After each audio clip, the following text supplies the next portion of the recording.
Tell him Mr. Kemp wants to see him." Mr. Kemp drew himself up and buttoned the coat of his faded serge suit. The porter, uncertain how to deal with the situation, looked around for help. The manager of the hotel emerged from the booking office at that moment, and the porter's appealing look was seen by him. The manager approached. He was faultlessly attired, suave in demeanour, and walked with a noiseless step, despite his tendency to corpulence. It was his daily task to wrestle with some of the manifold difficulties arising out of the eccentricities of human nature as exhibited by a constant stream of arriving and departing guests.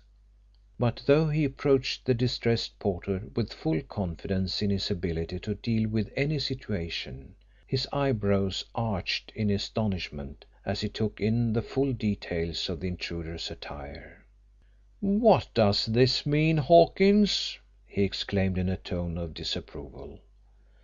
The porter trembled at the implication that he had grievously failed in his duty by allowing such an individual as Mr. Kemp to get so far within the exclusive portals of Verney's, and in his nervousness he relaxed from the polish of the hotel's porter to his native Cockney.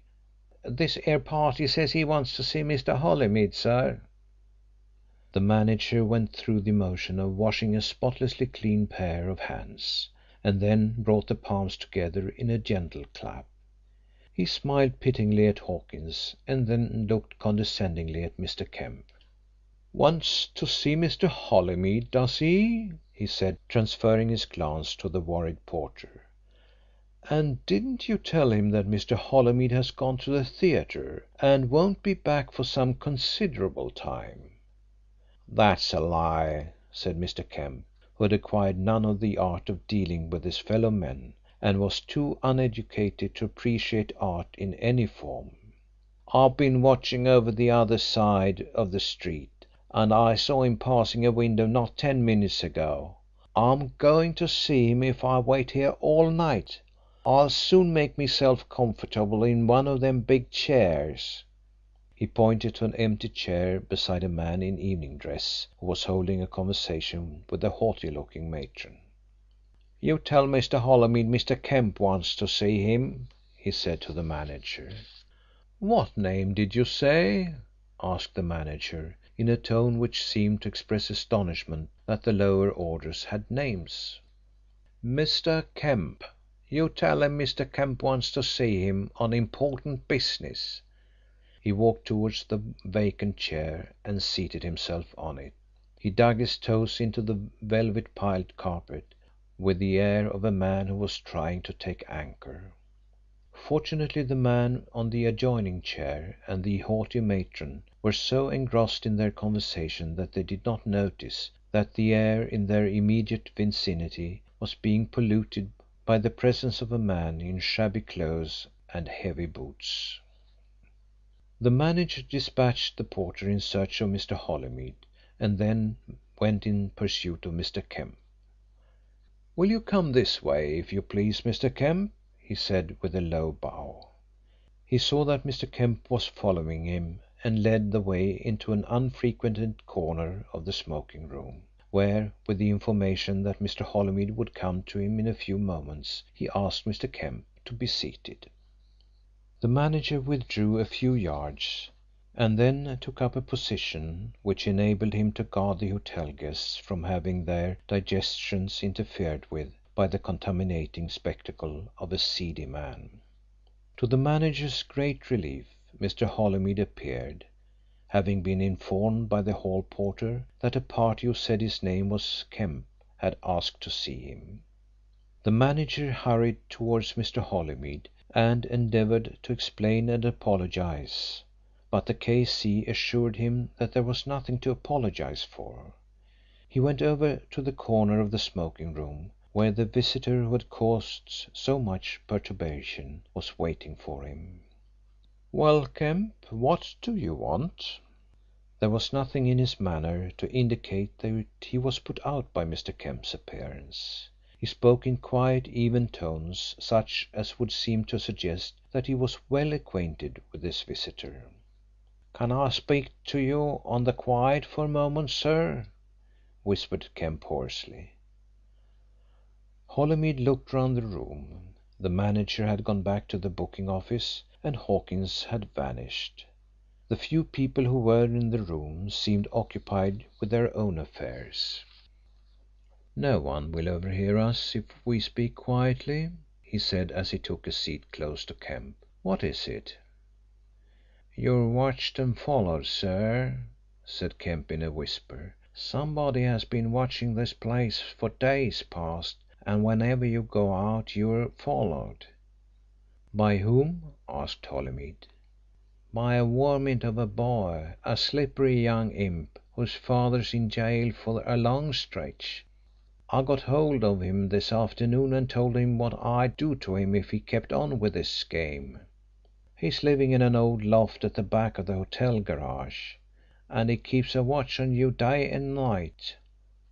I thought I'd better come here and tell you, as you mightn't know about him." "You did quite right, Kemp. What's this boy like?" "An undersized, putty faced brat with a big head. He's about 14 or 15, I should say." "Who is he? Do you know him?" "Lever is the name, sir. To tell you the truth, I don't know him as well as I know his father. His father is a lifer for manslaughter. I've known him both in and out of gaol, and when I was coming out 4 months ago Bob Lever, this here boy's father, asked me to look up his family and send him word about them. I went to the address Bob told me, in Islington, but I found they had all gone. The mother was dead and the kids, a girl and this here boy, had cleared out.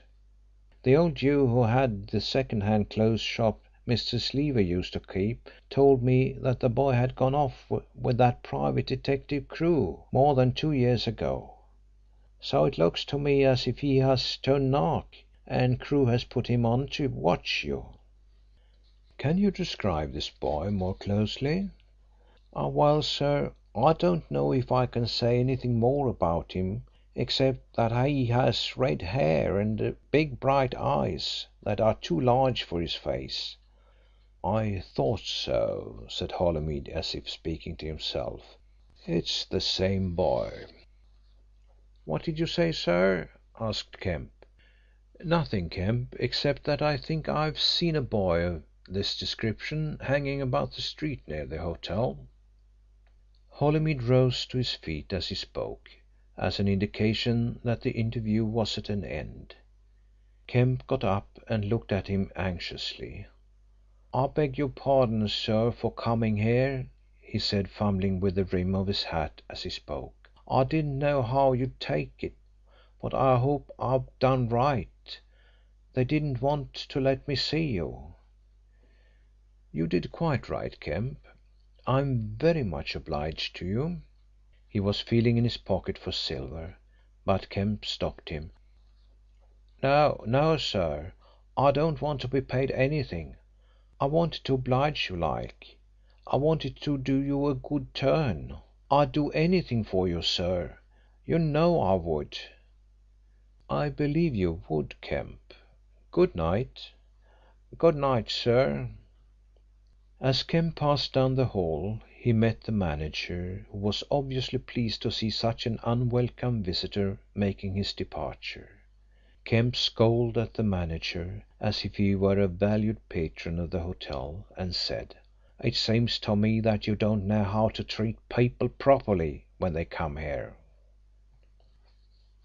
End of chapter 25 of The Hampstead Mystery by John Watson and Arthur Rees. Read by Lars Rolander.